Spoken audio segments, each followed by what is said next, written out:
enquêtes en cours à Ouagadougou. Deux accusés se sont succédés à la barre. Le sergent Yahya Guiré, mécanicien à l'ex-RSP au moment des faits, et l'adjudant-chef Bonchat Dibloni. Ils se sont expliqués devant les juges. Zouavier David Abiri.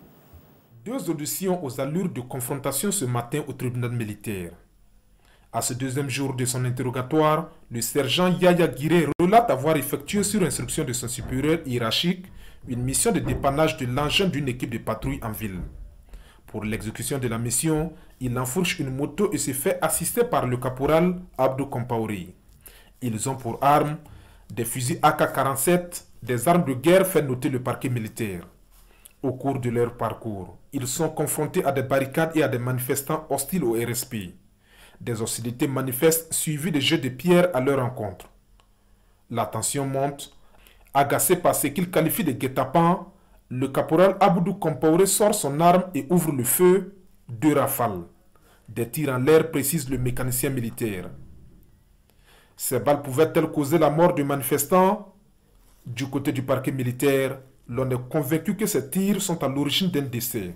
Selon Alioune Zanré, une vidéo tournée par un journaliste burkinabé montre clairement les deux fantassins sur leur moto en train d'ouvrir le feu.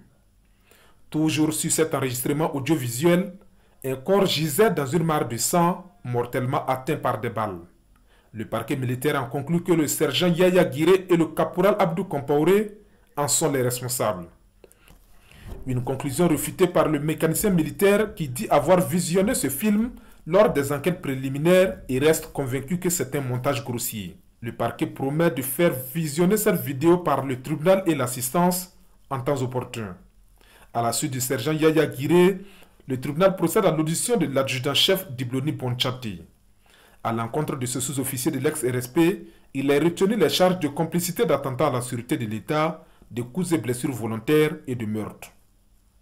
Des infractions qu'il refute avant de dérouler son programme de la période du putsch avec des détails parfois gênants pour le tribunal, le tout sur un ton humoristique. Entre le 11 et le 18 septembre 2015, il dit avoir été sous-officier de semaine chargé de permanence au camp Nabakoum 2. Dans la matinée du 16 septembre, l'adjudant-chef Dibloni, alors commandant adjoint du groupement d'intervention du RSP, procède à un rassemblement de routine avant de gagner son non loti en ville. Jusque-là, rien ne présageait un coup, ajoute-t-il. Le putsch, il dit l'avoir appris d'un ami en ville dans la soirée du 17 septembre 2015. Il rentre au camp pour s'enquérir de la situation.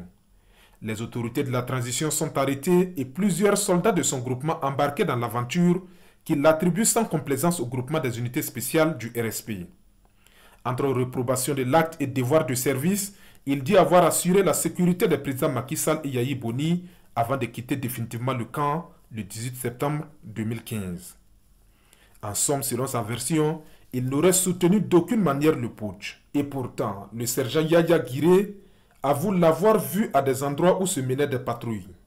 Des déclarations compromettantes pour l'adjudant-chef Bonchat Dibloni, dont l'audition se poursuit ce samedi au tribunal militaire de Ouagadougou.